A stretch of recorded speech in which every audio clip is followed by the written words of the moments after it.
So, you know how people always say, no good deed goes unpunished. Well, let me tell you about the time I literally saved my company from bankruptcy, and they repaid me by throwing me out on the street. I'm Brenda, I'm 28, and this is the story of how I went from company hero to corporate enemy number one in the span of about 3 months. And honestly, best thing that ever happened to me. It all started when I was working as a senior financial analyst at Morrison & Associates, this mid-sized consulting firm in downtown Chicago. You know those companies that think they're way bigger and more important than they actually are? Yeah, that was Morrison. They had about 200 employees, handled corporate restructuring and financial consulting for businesses across the Midwest, and the management walked around like they were running Goldman Sachs or something. I'd been there for about 3 years, and I was good at my job, like, really good. I had this knack for spotting patterns in financial data that other people missed. My colleagues used to joke that I could smell a discrepancy from 3 spreadsheets away. And honestly, they weren't wrong. Numbers just made sense to me in a way that seemed to confuse everyone else. The thing about Morrison was that it was one of those old school boys clubs, you know? The kind of place where all the senior partners played golf together on weekends and made their real decisions over whiskey in someone's corner office. I was one of maybe 15 women in leadership positions, and definitely the youngest. Most of the time, I kept my head down, did my work, and tried not to rock the boat too much. But then things started getting weird. It was late October, and I was working on this routine quarterly review when I noticed something that made my stomach drop. See, part of my job was analyzing our client billing cycles and revenue projections, and I was seeing some numbers that just didn't add up. At first, I thought maybe it was a data entry error or something simple like that. But the more I dug into it, the more alarmed I became. Our revenue reports were showing consistent growth for the past 18 months, right? Everything looked great on paper. Client retention was up, new contracts were flowing in, profit margins looked healthy. But when I started cross-referencing those numbers with our actual cash flow statements and accounts receivable, I found this massive gap. Like, millions of dollars that should have been there just weren't. I spent 3 weeks going through everything with a fine-tooth comb. I'm talking about staying until 10 p.m. every night, coming in on weekends, double and triple checking every calculation. And what I found was absolutely terrifying. Morrison wasn't growing, we were hemorrhaging money. Badly. The revenue growth was mostly fictional, created by this elaborate shell game where they were booking future projected earnings as current revenue.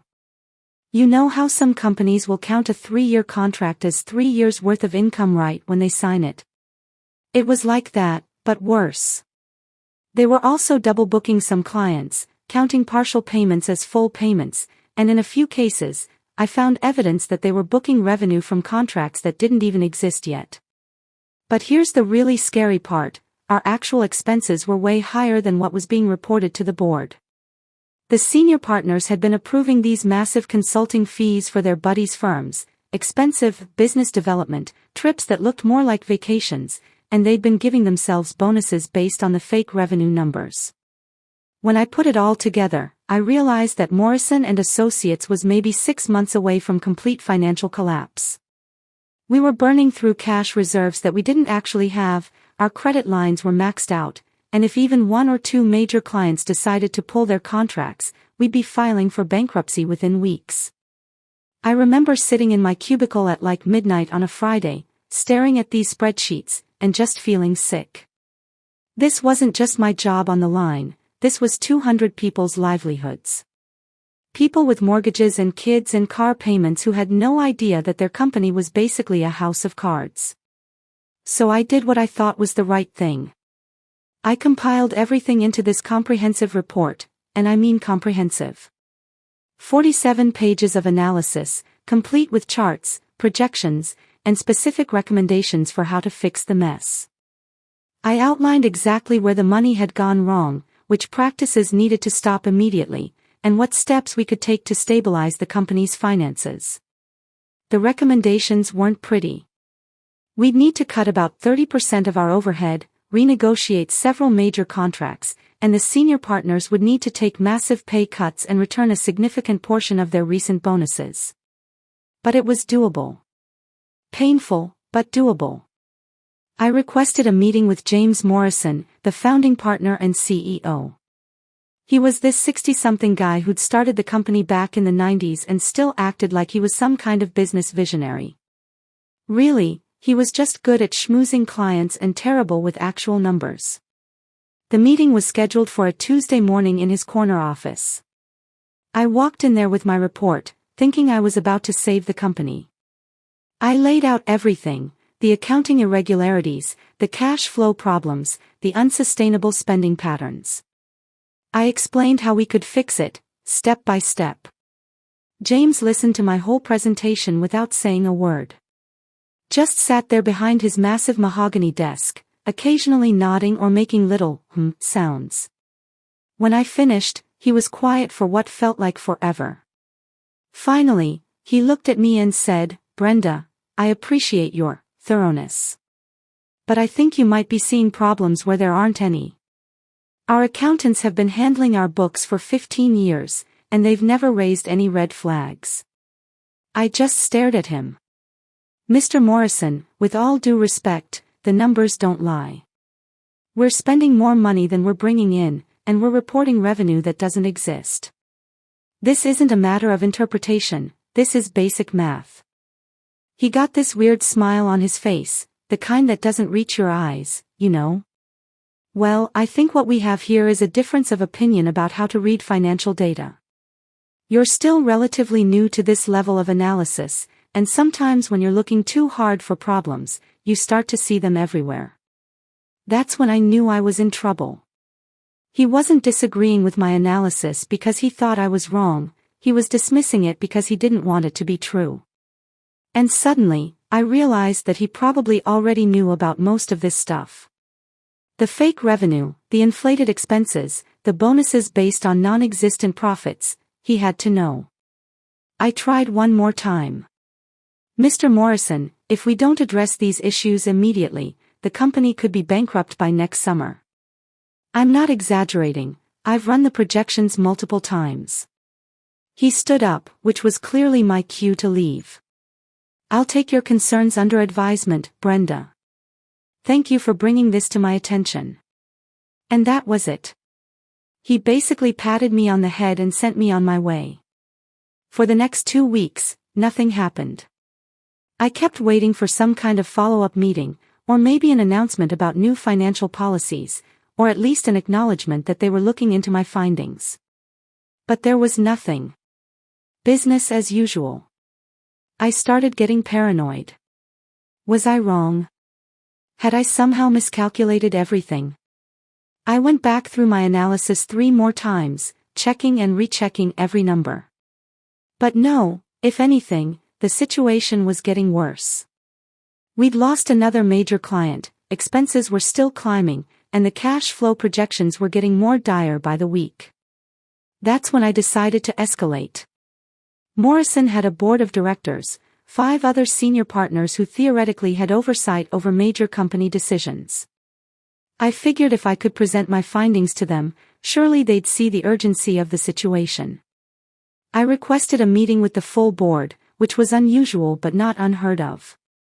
They scheduled it for the following Friday afternoon in the main conference room. I spent the entire week preparing an even more detailed presentation, complete with visual aids and multiple scenarios for recovery. Walking into that conference room felt like walking into a tribunal. All 6 senior partners were there, James Morrison, plus Robert Chen, the operations director, Linda Walsh, who handled HR, David Kumar, our legal counsel, Patricia Williams from business development, and Michael Torres, who supposedly oversaw compliance. I gave the presentation of my life.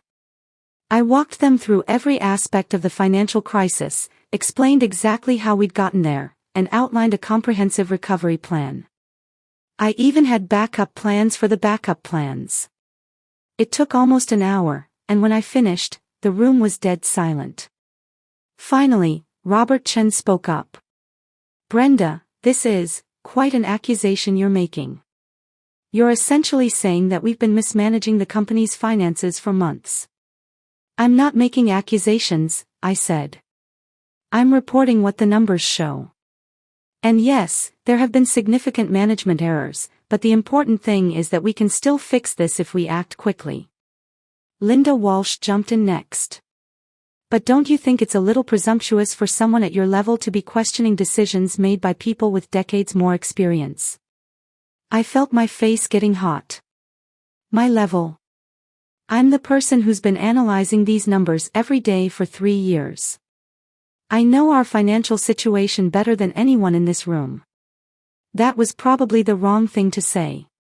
The temperature in the room dropped about 20 degrees, and I could see these little glances being exchanged between the partners. David Kumar cleared his throat. Brenda, we appreciate your dedication. But I think what we're seeing here is a junior analyst who's gotten a little too deep into the weeds and is now seeing catastrophe where more experienced eyes see normal business fluctuations. Normal business fluctuations. I couldn't keep the disbelief out of my voice. We have less than 3 months of operating capital left, and that's assuming no major unexpected expenses. How is that normal? Michael Torres, who'd been quiet up until then, finally spoke. Brenda, I think you need to understand something. This company has been successful for over 25 years. We've weathered recessions, market crashes, and every other kind of economic crisis you can imagine. The idea that we're suddenly on the brink of bankruptcy because of some spreadsheet calculations is frankly insulting.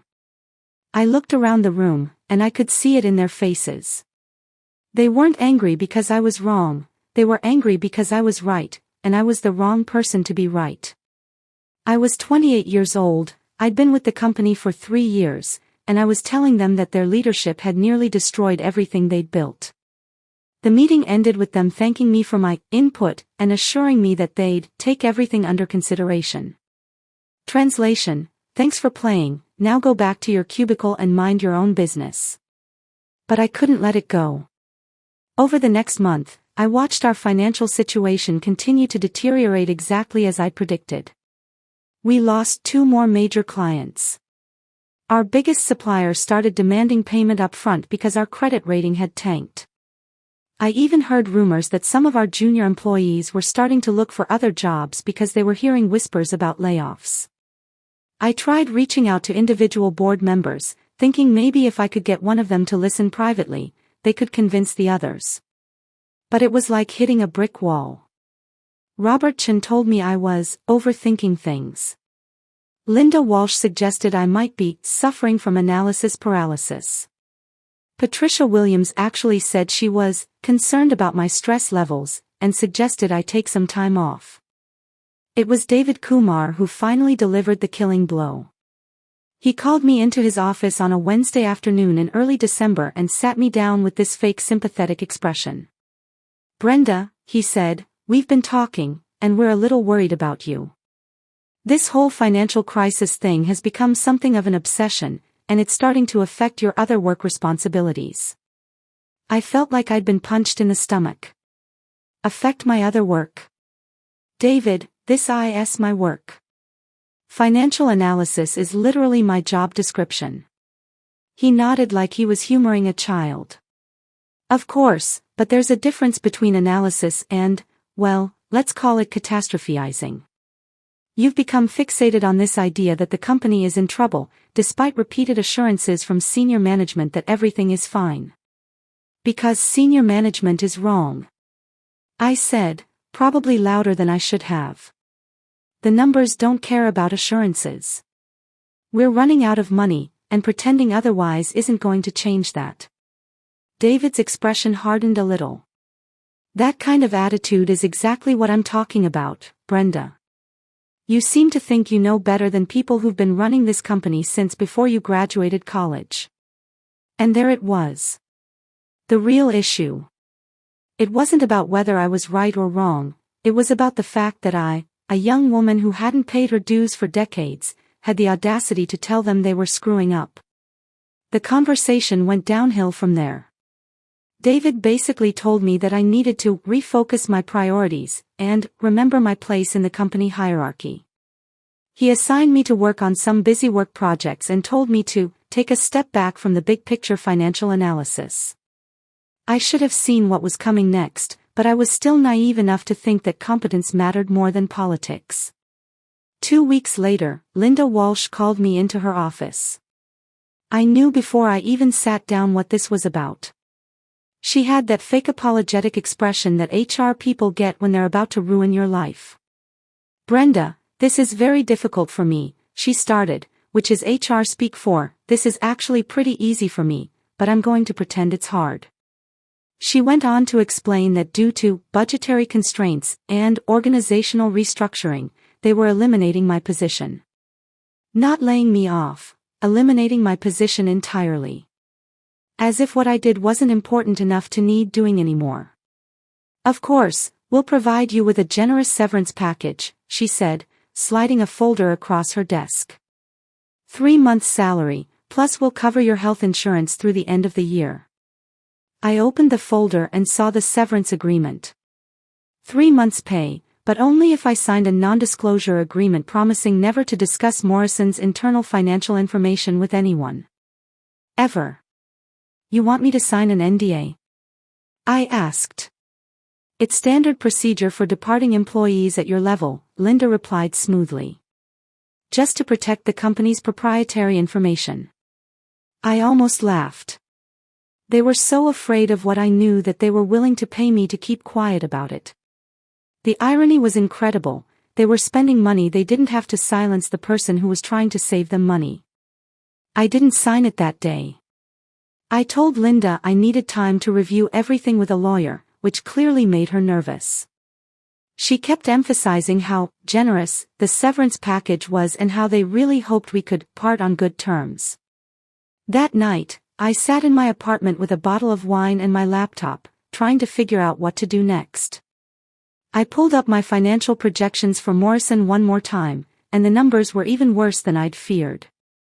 Based on their current trajectory, they had maybe 4 months left before total collapse. Part of me was tempted to just take the money and run. Sign the NDA, collect my severance, and let them figure out their own mess. I'd done everything I could to warn them, right? If they wanted to ignore good advice and crash into a financial iceberg, that was their choice. But then I thought about all my former colleagues who were still there, completely unaware that their paychecks might start bouncing in a few months. People like Sarah in accounting, who was pregnant with her second kid. Or Marcus in IT, who'd just bought his first house. Or Jennifer, the receptionist who was supporting her elderly parents. They deserved to know what was happening. More than that, they deserved better than what Morrison's leadership was giving them. That's when I made the decision that changed everything. I wasn't going to sign the NDA. In fact, I was going to do the exact opposite. The next morning, I called Linda Walsh and told her I wouldn't be signing the severance agreement.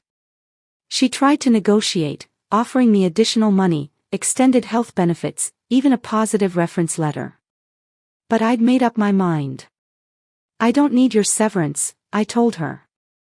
"And I definitely don't need your reference." You could practically hear her panic through the phone. "Brenda, I hope you're not planning to do anything rash. You know that your employment contract includes certain confidentiality provisions." "My employment contract," I said, "requires me to maintain confidentiality about client information and trade secrets. It doesn't say anything about hiding financial mismanagement from the people who are going to suffer because of it." I hung up before she could respond. Over the next week, I quietly reached out to about a dozen of my former colleagues, people I trusted, people who I thought deserved to know what was really going on. I didn't send them my full analysis or anything that could get them in trouble, but I gave them enough information to start asking the right questions. "Hey Marcus," I'd say over coffee, "have you noticed whether your paychecks have been clearing as quickly as usual? You might want to keep an eye on that." Or, "Sarah, you might want to double-check that your 401k contributions are actually being deposited." Sometimes when companies have cash flow issues, payroll taxes, and retirement contributions are the first things to get delayed. I wasn't telling them anything confidential, just suggesting they pay attention to things they had every right to pay attention to. Within 2 weeks, word was spreading around the office that something wasn't right. People started comparing notes about delayed expense reimbursements, questions about the company's credit with suppliers, and rumors about potential layoffs. That's when James Morrison made his fatal mistake. Instead of addressing the concerns transparently, he called an all-hands meeting and basically accused the entire staff of believing malicious rumors spread by a disgruntled former employee. He didn't mention me by name, but everyone knew who he was talking about. And by framing it that way, he basically confirmed that there were serious problems worth worrying about. The exodus started almost immediately. First, it was just a few of the senior analysts who had other job offers lined up. But then it became a flood. Within a month, Morrison had lost almost a third of their workforce, including most of their best people.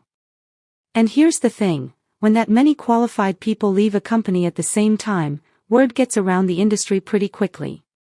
Clients started asking questions. Suppliers started demanding stricter payment terms. Banking relationships got more complicated.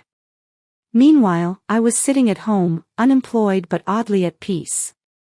I'd burned my bridges with Morrison completely, but I'd also freed myself from having to watch a slow-motion disaster while being powerless to stop it.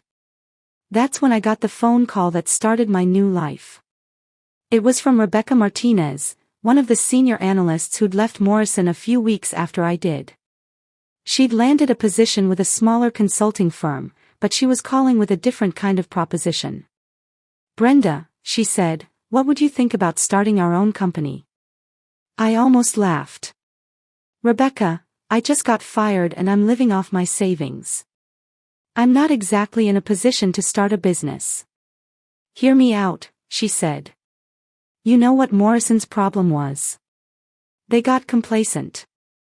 They thought their reputation would carry them forever, and they stopped paying attention to what actually mattered, delivering real value to clients." She was right, of course. Morrison had been coasting on relationships and reputation for years, charging premium prices for mediocre work because their clients didn't know any better. What if we started a consulting firm that actually focused on results? Rebecca continued. Real financial analysis, honest recommendations, transparent pricing. We could do everything Morrison claimed to do, but actually do it well. The more we talked, the more excited I got. Rebecca had already reached out to 3 other former Morrison employees who were interested. Marcus from IT, who could handle all our technology needs. Jennifer, who had amazing client relationship skills despite being stuck at the reception desk. And David Park, one of the junior consultants who'd been completely wasted at Morrison. None of us had much money, but we had something more valuable. We knew exactly how not to run a consulting business, because we just watched Morrison do everything wrong. We spent the next 2 months planning everything. We found a small office space in a building about 6 blocks from Morrison's headquarters. We registered our business as Martinez and Associates. Rebecca insisted on being the named partner since it was her idea, which was fine by me. Our business model was simple. We'd do the same kind of work as Morrison, but we'd do it better, faster, and cheaper. Instead of charging clients massive upfront fees and then dragging projects out for months, we'd offer fixed-price contracts with clear deliverables and deadlines. Most importantly, we'd be completely honest with our clients about what we found. If their business was in trouble, we'd tell them exactly how much trouble and exactly what they needed to do to fix it. No sugarcoating, no political games, just straight answers backed up by solid analysis. Our first client came from an unexpected source. Marcus had a friend who worked for a mid-sized manufacturing company that was having cash flow problems. They'd actually approached Morrison for help, but Morrison had quoted them a price that was way out of their budget. We took the project for about half of what Morrison had quoted, and we delivered our analysis in 3 weeks instead of the 3 months Morrison had proposed. More importantly, our recommendations actually worked. The client implemented our suggestions and saw their cash flow problems resolve within 2 months. Word of mouth in the business community is incredibly powerful, especially when you're dealing with financial consulting. Our first client referred us to 2 more companies. Those clients referred us to others. Within 6 months, we had more work than we could handle. But the real satisfaction came when we started getting clients who were leaving Morrison. It started with small companies, the kind that Morrison had never paid much attention to anyway. But then we landed our first major client, a retail chain with locations across 3 states that had been with Morrison for almost 5 years. The CEO called me personally to explain why they were switching. "Brenda, I don't know what happened over there, but the quality of their work has gone completely downhill. The last report they gave us was basically useless, generic recommendations that could have applied to any business, with no real analysis of our specific situation." What he didn't know was that Morrison was probably cutting corners on client work because they were spending so much time and energy dealing with their own financial crisis. When you're struggling to keep your own company afloat, it's hard to give other people's problems the attention they deserve. Over the next year, we acquired 8 former Morrison clients. Each time, the story was similar: declining quality, missed deadlines, generic advice that didn't address their specific needs. Meanwhile, Morrison was falling apart exactly as I'd predicted. They'd managed to hang on longer than I'd expected, probably by taking on more debt and cutting more corners, but the end result was inevitable. The final blow came when their biggest client, a regional bank that represented about 20% of their revenue, terminated their contract due to what they called unsatisfactory performance and lack of professional standards. Morrison and Associates filed for bankruptcy in March, exactly 18 months after I'd first tried to warn them about their financial problems. The company that had been in business for 25 years, that had survived multiple recessions and market crashes, collapsed because its leadership was too proud to listen to a 28-year-old analyst who actually understood their numbers. Most of their remaining employees found new jobs pretty quickly. The Chicago consulting market was strong, and a lot of Morrison's people were genuinely talented. But the senior partners? That was a different story. James Morrison tried to start a new consulting firm, but his reputation in the industry was shot. Word had gotten around about the financial mismanagement, the inflated billing, the corner-cutting on client work. No one wanted to work with him. Robert Chen managed to land a position with a larger firm, but it was a significant step down from his previous role. Linda Walsh moved to Denver and took a job in corporate HR. David Kumar went into solo practice, handling small business legal work. The ones I felt sorry for were Patricia Williams and Michael Torres. They'd both been with Morrison for over a decade, and they genuinely believed that everything was fine right up until the end. They'd trusted the wrong people and paid the price for that trust. As for me, Martinez and Associates grew from 5 employees to 23 in our first 2 years. We opened a second office in Milwaukee and started taking on clients in Minneapolis. Our revenue in year 2 was actually higher than Morrison's had been in their final year of operation. But the success wasn't really about the money, you know. It was about proving that there was a better way to do business. That honesty and competence could win out over politics and reputation, at least sometimes. The best moment came about 2 years after Morrison's bankruptcy, when I ran into James Morrison at a coffee shop downtown. He was sitting alone at a corner table, looking older and more tired than I remembered. He saw me and actually walked over to my table. For a second, I thought he might yell at me or blame me for what had happened to his company.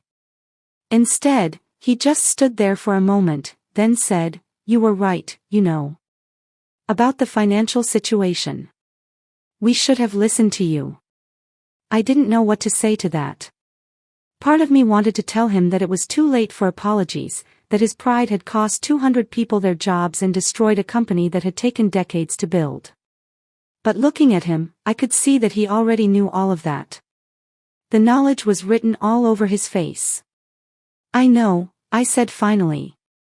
"But thank you for saying so." He nodded and walked away, and I never saw him again. These days, when people ask me about what happened at Morrison, I tell them it's a story about the difference between leadership and management. Management is about maintaining the status quo, protecting your position, and avoiding difficult conversations. Leadership is about facing hard truths, making tough decisions, and putting the long-term health of your organization ahead of your own ego. Morrison's senior partners were excellent managers. They knew how to maintain their authority, control information, and protect their positions. But they were terrible leaders, because when their company needed someone to make hard decisions and face difficult realities, they chose denial and politics instead. I learned something important from that experience. Sometimes the most dangerous thing you can do is tell people the truth they don't want to hear. But sometimes it's also the most necessary thing. And you know what? I sleep pretty well at night knowing that when I had the chance to speak up and try to save people's jobs, I took it. Even when it cost me my own job, even when it meant burning bridges and starting over from scratch. Because at the end of the day, integrity isn't something you can put a price on. And success that comes from doing the right thing, even when it's hard, feels a lot better than success that comes from keeping your mouth shut and going along with the crowd. That's my story. From company whistleblower to successful entrepreneur, all because I had the audacity to believe that math mattered more than politics. And honestly, I wouldn't change a thing.